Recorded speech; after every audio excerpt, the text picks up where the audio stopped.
Samedi 16 mai, regardons l'œuvre de la miséricorde de Dieu dans le cœur et l'âme de sa création, de sa créature. C'est en la Vierge Marie que cette miséricorde a été le mieux reçue, a été le mieux réalisée.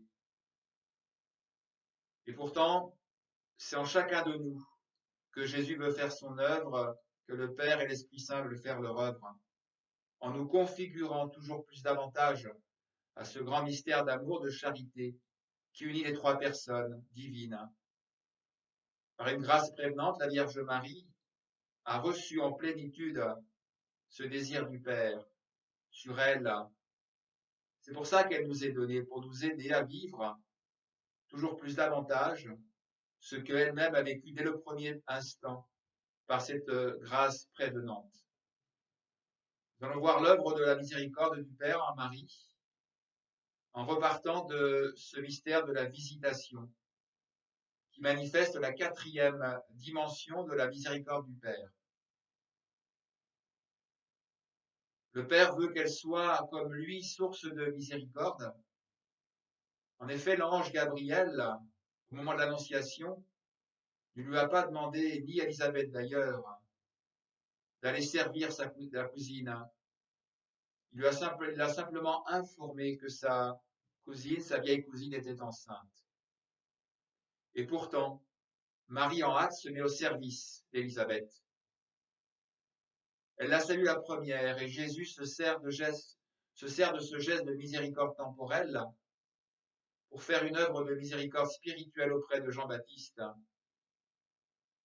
Par Marie, c'est Jean-Baptiste qu'il sanctifie. Et par Jean-Baptiste, c'est Élisabeth. Cette miséricorde gratuite et surabondante s'achève par la salutation d'Élisabeth et le Magnificat de Marie. Ainsi, la miséricorde du Père remonte en louange et en action de grâce. Et la première louange que Marie reçoit, celle que sa cousine Élisabeth lui adresse en proclamant sa dignité de mère de Dieu, eh bien Marie l'offre immédiatement à Dieu. Tout est pour son Fils et pour le Père. Ce qui est grand n'est pas elle-même, c'est ce que Dieu fait en elle. Ainsi son âme n'est touchée par aucune vaine gloire. Quant au mystère de Noël, il nous met en présence de la cinquième dimension de la miséricorde du Père à l'égard de Marie. Le Père tout entier donné à son Fils et réciproquement. C'est leur joie divine comme Père et comme Fils. Eh bien, cette joie, le Père veut qu'elle surabonde dans la Vierge Marie, dans ce mystère de Noël.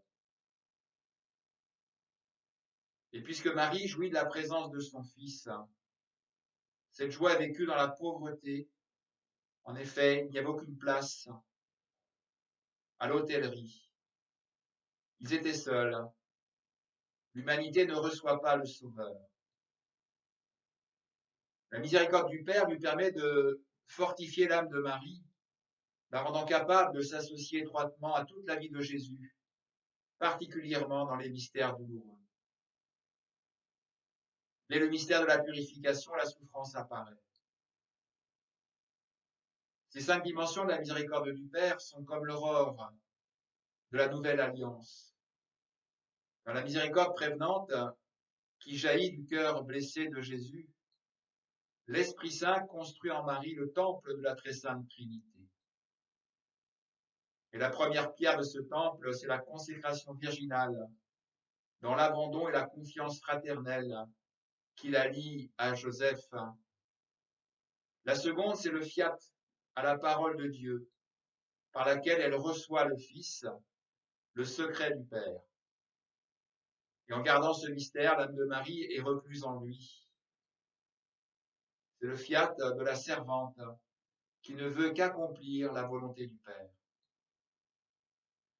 La troisième pierre, c'est la miséricorde temporelle et spirituelle de la visitation, qui rejaillit en louange, en remerciement aux miséricordes reçues. La quatrième, c'est la joie divine, vivre pleinement de la présence de Dieu, de la présence du Fils. Ainsi, Marie est le prototype de l'œuvre de l'Esprit Saint en elle et en chacune de nos âmes.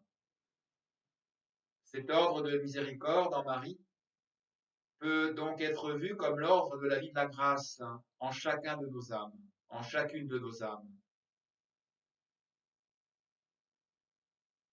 Cette grâce, elle est finalisée par la communion de la très sainte Trinité, à laquelle nous sommes invités. Nous sommes configurés progressivement, si nous le voulons bien, si nous laissons cette grâce chrétienne agir en nous, comme elle a agi en Marie. Nous sommes appelés à vivre ce que vit la très sainte Trinité, et donc à nous configurer progressivement en accueillant ce mystère en nous. Le mystère de la purification de la Vierge est une miséricorde du Père, dans le sens où il veut associer sa créature à l'œuvre propre de son Fils incarné, à son œuvre de rédemption. Marie a dit son fiat et l'accueille, mais elle est également servante. La miséricorde du Père, si elle peut être ordonnée à soulager nos misères, comme par exemple la résurrection du fils de la veuve de Naïm, eh bien le Père peut également l'exercer d'une autre manière. Il peut nous demander de vivre les mystères douloureux de Jésus, de porter avec lui sa croix, pour que nous coopérions à son œuvre de rédemption, afin que nous vivions de sa vie de serviteur. On ne peut être l'ami de quelqu'un que lorsqu'il y a une coopération.